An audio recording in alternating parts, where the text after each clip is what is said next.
Welcome back. You're watching the Midday Report, and I'm your host, Klaudia Czerwińska. Russia's investigative committee launched an inquiry into a car explosion which took place on Friday morning in the town of Balashikha in the Moscow region.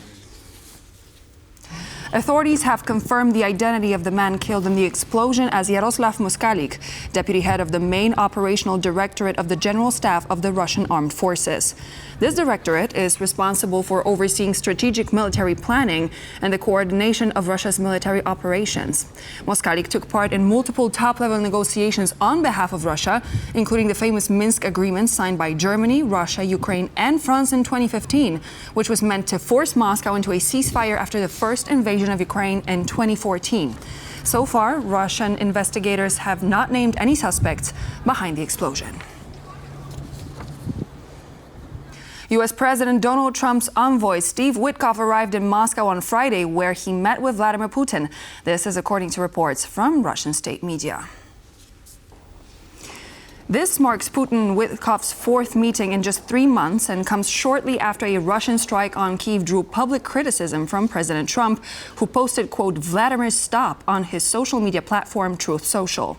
Despite this, Trump insists that meaningful progress is being made in the peace process. However, the Wall Street Journal notes growing concern over whether he will be able to exert the same kind of pressure on Russia as he did on Ukraine, as such a move would jeopardize his broader goal aim of restoring ties with the Kremlin. In an interview for Time magazine printed on Friday, Donald Trump said that in any possible peace deal, Crimea will remain with Russia. This is something that Ukrainian President Volodymyr Zelenskyy has consistently ruled out. Donald Trump's statement came as his envoy Steve Witkoff arrived in Moscow on Friday for his fourth meeting with Vladimir Putin in just 3 months. In the interview, Trump emphasized Crimea's long-standing ties to Russia, citing its Russian-speaking population and military presence. Trump suggested that any peace deal would likely see Crimea remain with Russia, claiming Ukrainian President Zelenskyy, quote, understands that. Ukrainian and European officials pushed back this week against some U.S. proposals on how to end Russia's war in Ukraine, offering counter-proposals on a range of issues from land to sanctions, according to the full text of the proposals seen by Reuters. Now let's go live to our Ukraine correspondent, Oz Katerji. Oz, what can you tell us more about this entire situation? Well, the US presented these proposals to European and Ukrainian officials, proposals which included the US officially recognizing Russia's illegal criminal annexation of Crimean Peninsula, but also de facto recognition of Russian territorial control over those 4 regions of Ukraine that Russia has tried to illegally annex: Luhansk, Donetsk, Zaporizhia, and Kherson. So these are parts of the country that Ukraine is absolutely never going to agree to give up on. They're also parts of the country the Russians haven't been able to take by force. So the US is not really getting anything out of this deal by asking the Russians to not take land that they have been unwilling or incapable of taking over the last few years. So the counter proposals, we believe, some of the other proposals by the US included lifting all sanctions on Russia in exchange for this ceasefire. So the Ukrainian officials and the European officials have pushed back on this.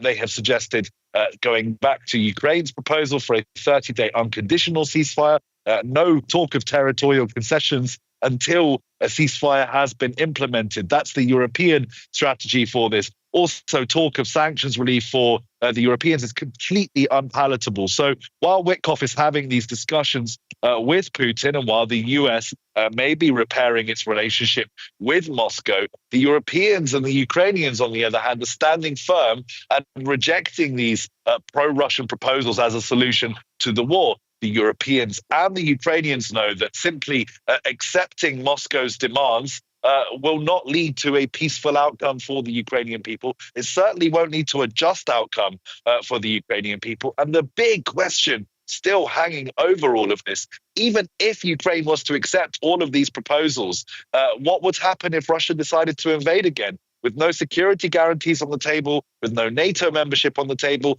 that seems an all too likely possibility. Only 3 years ago, Russia tried to take Kyiv and were pushed out of the Kyiv region by the Ukrainian armed forces. there's no reason to suspect that Vladimir Putin's intentions to capture and conquer Kyiv have changed over the last 3 years. And the only thing that has changed is Russia's confidence in being able to secure its objectives militarily, something it has proved time and time again in Ukraine that it is incapable of doing. It'll be definitely interesting to see if the U.S. will manage to exert the same sort of pressure on Russia as it does on Ukraine. Oz Kaderji reporting live from Kyiv. Thank you so much. Russia is trying not only to subjugate us, but to use our resources against the world, said Ukraine's ambassador to Poland, Wasyl Bodnar, while talking to TVP World on Thursday. The ambassador discussed Ukraine's readiness for negotiations, while accusing Russia of slowing down the negotiation process and continuing the violence against Ukrainian civilians. Putin is a murderer. He's continued to killing civilians. He couldn't reach any progress, substantial progress on the front line, so he's trying to push Ukrainians to believe that the force could to make us more eligible for his terms of peace. But it won't work. We are defending our homeland. We are resilient enough to keep their forces out of Ukraine, and we will not agree on the conditions they are trying to impose on us. But we are ready to cooperate with the American side, with the administration of President Trump, and we believe that we could reach considerable progress in the talks, and that the American side will push also Russians for the peace deal, or at least ceasefire. Russians try not only to subjugate us, but to use our resources against the world. So now it is the mission, not only for Ukrainians to defend itself, but also to defend the peace, the future of the peace. What we need a strategic partnership with the United States, we had traditionally, and we believe that it is the best solution for today's situation, and to push Russia back to the normal international law, and not to prevent further aggression, because it is the most dangerous story. A huge security operation is in place in Rome ahead of Pope Francis's funeral on Saturday, with thousands of police and military deployed to the Italian capital. Our correspondent Alex Cadier is there and has this report.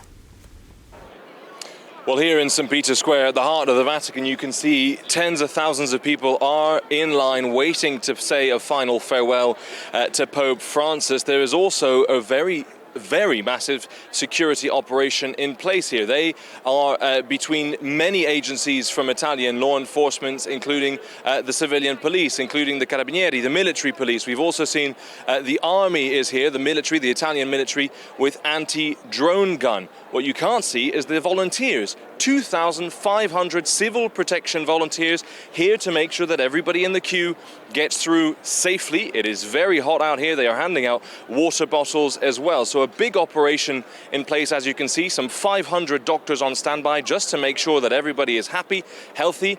Now, you can probably hear the police helicopters over my head. Those are the only aircraft allowed in the skies above the Vatican. There is a 24-hour no-fly zone over the Holy City. That is clearly enforced by the Italian Air Force as well. So a very big operation here in the Vatican, a big security operation, as tens of thousands of people come through the Vatican to say a final goodbye to Pope Francis. Alex Cadier, TVP World, the Vatican.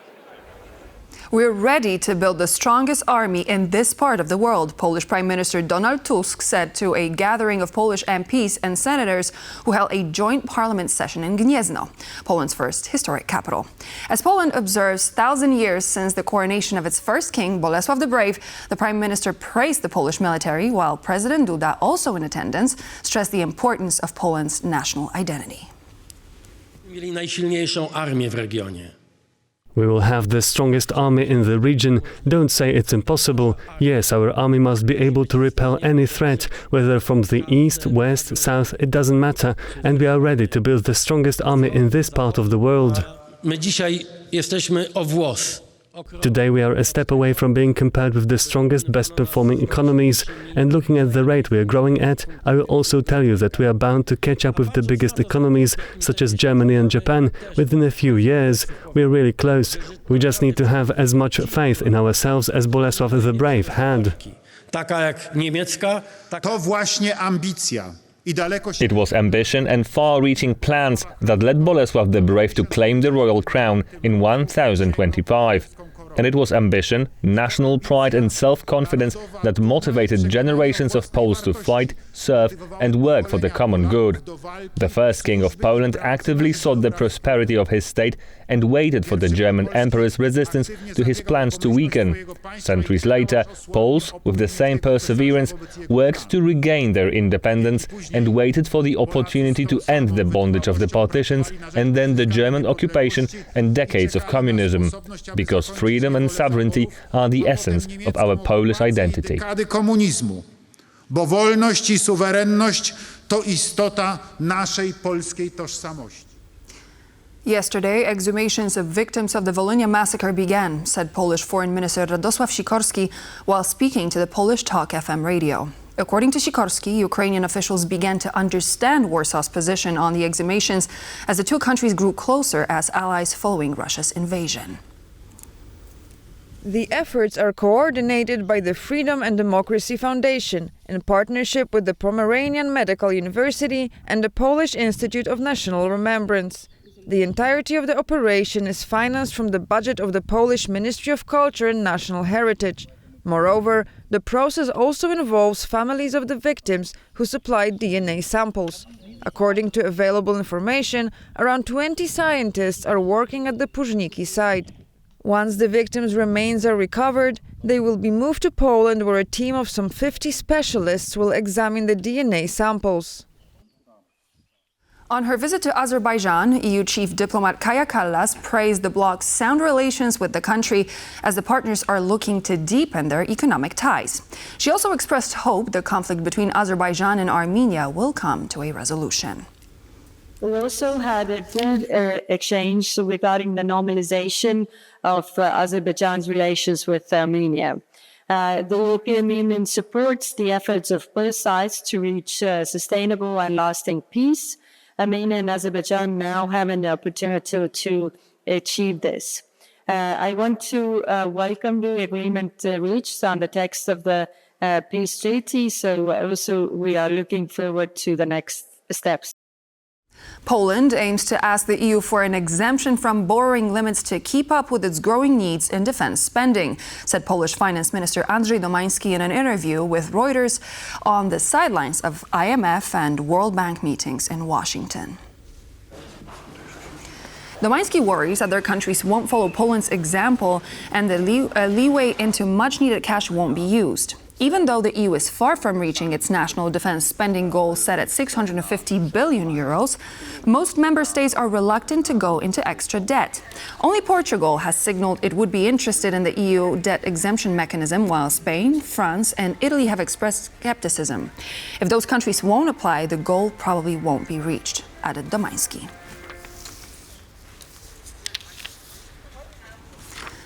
One of the biggest U.S. tech giants, Apple, plans to move the assembly of all iPhones sold in the U.S. from China to India by 2026, Financial Times reported on Friday. The decision comes after the escalating trade war between Beijing and Washington. Apple remains heavily dependent on China's production capacity, where many of its products are made through third-party manufacturers in the country. This dependence has exposed the company to high tariffs, which were recently imposed by U.S. President Donald Trump on Chinese imports. As a result, it's been reported that earlier this April, Apple chartered cargo flights to transport around 1.5 million units of iPhones from India to the United States. Bulgaria is set to host Donald Trump Jr. and Israeli Minister of Science and Technology Gila Gamliel on Sunday. The two will be traveling on business to talk innovation and finance, in particular with regard to artificial intelligence. Trump Jr. and the Israeli official will participate in a business summit organized by a cryptocurrency company set up by Bulgarian entrepreneurs. The organizers of the event, held under the Trump Business Vision 2025 initiative, said it will serve as a platform for discussions on links between American businesses and global capital. Trump Jr. is expected to, quote, present his vision for large-scale businesses and the potential of emerging markets. The trip to Bulgaria is just one item on Trump Jr.'s itinerary, as he's planning a tour around several CEE countries with stops in Serbia, Romania, the Czech Republic, Slovakia, and Hungary. And so this marks the end of our service. Thank you so much for joining, and we do hope to see you here later for more news and features.